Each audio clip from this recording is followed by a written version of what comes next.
அப்படின்னா வெறும் திரை பிம்பத்தை மட்டுமே பார்த்து அவர்கள் நமக்கான ஆட்சியை நல்லாட்சியை கொடுப்பாங்கன்னு இந்த மக்கள் ஏமாந்து போய் ஓட்டு போடுறாங்களே அப்படிங்கிற ஒரே ஒரு வருத்தம் தான். கண்டிப்பா எது நல்ல ஆட்சி அப்படிங்கிறத உணருவாங்க. இப்போ அப்பா பேசும்போது கூட சொன்னாங்க, நம்ம மக்கள்கிட்ட ஒரு நல்ல விடயத்தை கொண்டுட்டு போறோம் அப்படின்னா அவ்வளவு சீக்கிரமாக நாம் தமிழர் கட்சி பிள்ளைகளை வளர விட மாட்டாங்க. காரணம் என்னன்னா, நம்ம இங்க எதிர்த்து போராடுறதே பெரிய முதலாளிகளை, கார்பரேட்டை.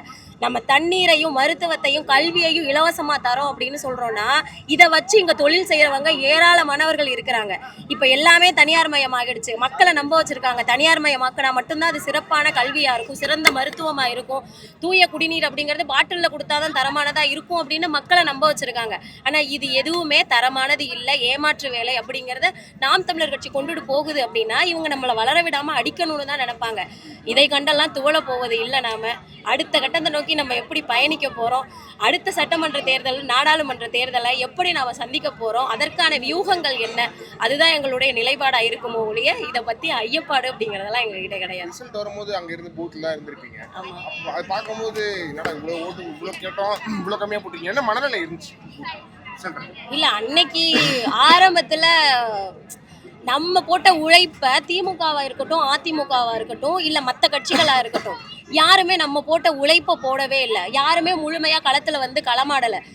திராவிட கட்சிகளோட அதிகபட்ச புரிதல் அப்படிங்கிறது பணம் கொடுத்து வாக்குகளை வாங்கலாம் அப்படிங்கிறது. அவர்களாவது எங்கேயாவது ஓரிரு இடங்கள்ல பேசுறாங்க, சில கேள்விகளுக்கு, மக்களுடைய கேள்விகளுக்கு பதில் கூறுறாங்க. பதில் கூற முடியலை அப்படின்னா போங்கன்னு கடந்து போறாங்க. ஆனா புதியதாக வந்த இந்த கட்சியில இருக்கிறவங்களுக்கு பேசவே தெரியல, சின்னம் பேரை சொல்லி கூட வாக்கு சேகரிக்க தெரியல. ஆனா அவரை நம்பி நாங்க வாக்களிக்கிறோம் அப்படின்னு மக்கள் போயிருக்காங்க அப்படின்னா 5 வருடத்துல கண்டிப்பாக ஏன் நாம வாக்களித்தோம், விஜய் அப்படிங்கிற ஒரே ஒரு பிம்பத்தை நம்பி மட்டுமே நம்ம வாக்களிச்சிருக்கோம் அப்படிங்கிறத கண்டிப்பாக உணர்வாங்க. கருத்து எந்த பக்கம் இருக்கோ அதை நோக்கி நமக்கு வருவாங்க. அப்போதைக்கு திடீர்னு ஒரு வருத்தம் இருந்தது. அடுத்த கட்டம் எங்களுக்கான பூஸ்டை கொடுக்கறதுக்கு தந்தை சீமான் இருக்காங்க. இந்த தேர்தல் கண்டிப்பா பேசினேன் அப்பா கிட்ட, அப்பவே மெசேஜ் போட்டேன்.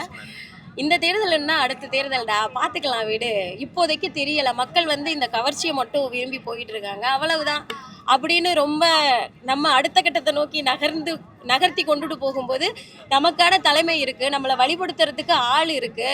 ஏனோ தானோன்னு ஒரு கூட்டமா ஓடி போறது அப்படி இல்லைல்ல. நம்ம எல்லாத்துலேயும் நெறிப்பட்ட பிழைகளா இருக்கும். அப்படிங்கிறப்போ நம்மளை வழி நடத்துறதுக்கு ஆள் இருக்கும்போது, வலுவான கொள்கைகள் இருக்கும்போது நமக்கு எந்த ஐயப்பாடும் இல்லை. அது அப்பா கிட்ட பேசும்போது மகிழ்ச்சியா இருந்துச்சு. இன்னும் புத்துணர்ச்சியோட ஓடணும். ஆமா, உண்மையாவே காரணம் என்னன்னா, நம்ம சொன்ன மாதிரி இன்னைக்கு நாங்க இல்லை, ஆரம்பத்துல நாங்க நினைக்கிறது நாங்க இல்லை அப்படிங்கிற பட்சத்துல இன்னும் 4 பேர் இறங்கி இந்த களத்துல போராடுவாங்கன்னு. ஆனா இன்னைக்கு எங்களுக்குள்ளார தோணுது, செத்தா கூட நம்ம இந்த கட்சியை விட்டுட்டு போகக்கூடாது, நம்ம இந்த 4 பிள்ளைகளை உருவாக்கிட்டு போகணும் அப்படிங்கிறது.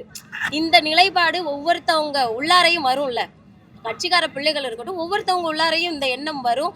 சாகும் வரை தமிழ் தேசிய கொள்கைகளை பிடிச்சிக்கிட்டு நிற்பான், இன்னும் 4 பேர்கிட்ட கொண்டுட்டு போவான் அவன். அதனால ஸ்ட்ராங்கா இனிமேல் பயணிப்போம், இன்னும் ஸ்ட்ராங்கா பயணிப்போம்.